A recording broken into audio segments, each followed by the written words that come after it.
চৈত্র মাসের শুক্লা পক্ষের বাসন্তী পূজা শুরু হয়। এই বাসন্তী পূজাই হলো বাংলার আসল দুর্গা পূজা এবং এর অনেক ইতিহাস আছে। তো চলুন আমরা বাসন্তী পূজার ইতিহাস জেনে নিই। দুর্গা পুজোর মতো একই রকম বাদ্যি, একই রকম আবহাওয়া, ষষ্ঠী, সপ্তমী, অষ্টমী, তারপর দশমীতে দেবীর বিসর্জন হয়। তবে সময়টা মোটেও আশ্বিনের মাঝামাঝি নয়, চৈত্র মাসেই নূতন রূপে সেজে ওঠেন বাংলার দুর্গা। সহজ করে বলতে গেলে আদি দুর্গা, বসন্তের দেবী বলেই যার নাম বাসন্তী। আজকের দিনে বাঙালিরা যে দুর্গাপুজো ঘিরে এত উত্তেজনা, তার কাহিনী অবশ্য কম বেশি আমরা সকলেই জানি। অকাল বোধন নামেই তো পরিচিত। পুরাণ অনুযায়ী শ্রী রামচন্দ্র রাবণের বিরুদ্ধে যুদ্ধ করার আগে দেবী দুর্গার আরাধনা করেছিলেন। সেই সময়টা ছিল আশ্বিন মাস এবং আদি দুর্গা পুজোর সময়কাল ধরে বিবেচনা করলে অকাল তো বটে। তারপর থেকে যদিও সেই অকাল বোধনেই অভ্যস্ত হয়ে পড়ে বাঙালি, খানিকটা হলেও আড়ালে চলে যায় বাংলার আদি দুর্গা।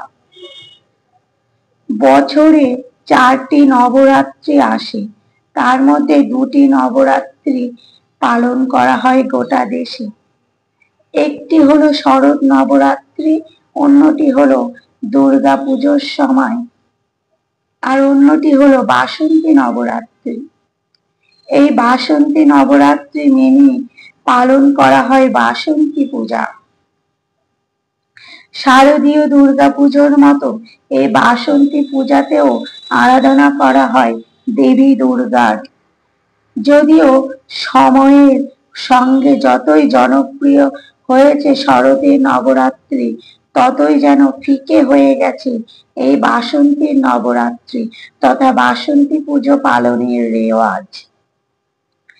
একটা সময় বাংলার এই আদি দুর্গা পুজো উপলক্ষে সরকারি ছুটিও বহাল ছিল, কিন্তু আজ তা অতীত।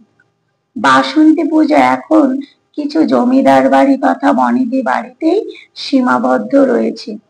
আসুন জেনে নেওয়া যাক পুরাণের কিছু কথা। এই বাসন্তী পুজো উপলক্ষে দেবী দুর্গার যে আরাধনা হয়, সেই দেবী বাসন্তীর কিছু কথা আমরা পুরাণ থেকে জেনে নিই। কথিত আছে, সমাধি নামক বৈশ্যের সঙ্গে মিলে চন্দ্রবংশীয় রাজা সুরথ বসন্তকালে চৈত্র মাসের শুক্লপক্ষে ঋষি মেধসের আশ্রমে প্রথমবার দুর্গাপূজা শুরু করেছিলেন। বসন্তকালে দেবী দুর্গার বন্দনা করা হয়েছিল বলে তার নাম বাসন্তী। সেই নামেই বাংলায় ছড়িয়ে পড়েন মহামায়া।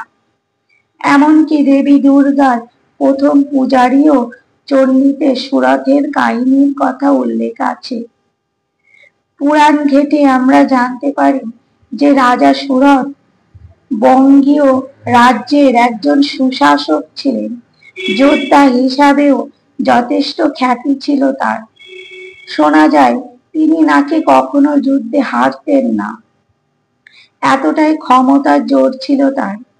কিন্তু এই সময়ের বদল ঘটে যায়। এক সময় প্রতিবেশী রাজ্য যবন সুরথের রাজ্য আক্রমণ করে এবং আচমকা এই আক্রমণের জন্য কোনোভাবেই প্রস্তুত ছিলেন না রাজা সুরথ। তাছাড়া এই সময় সুযোগ বুঝে তার নিজের সভাসদরাও বেঈমানি শুরু করে। ধন সম্পত্তি লুট করে নিয়ে যায় তারা। নিজের কাছের মানুষদের কাছ থেকে পাওয়া এরকম প্রতারণা সহ্য করতে পারেননি রাজা সুরথ। নিজের সমস্ত রাজ্য হারিয়ে তিনি বনে বনে ঘুরতে লাগলেন।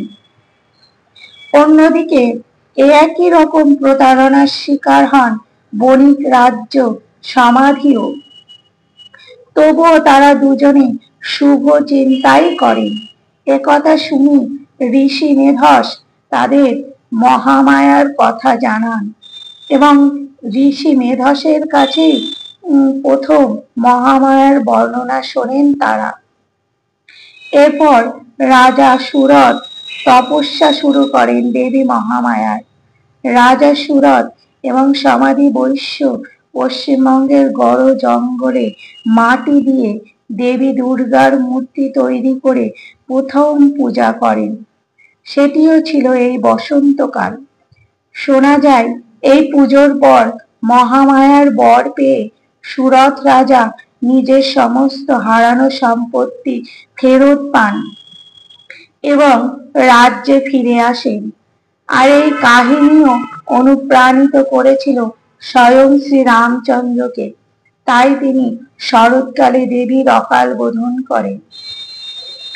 প্রাচীন রাজাদের মধ্যে একটি বিশ্বাস প্রচলিত ছিল যে দেবী মহামায়ার আশীর্বাদ না পেলে যুদ্ধে জয় সুনিশ্চিত নয়।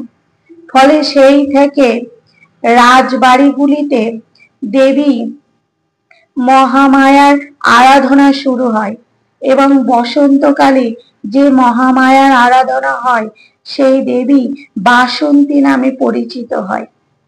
এবছর ৩রা এপ্রিল দেবী বাসন্তী পূজার শুভ উদ্বোধন সূচিত হবে।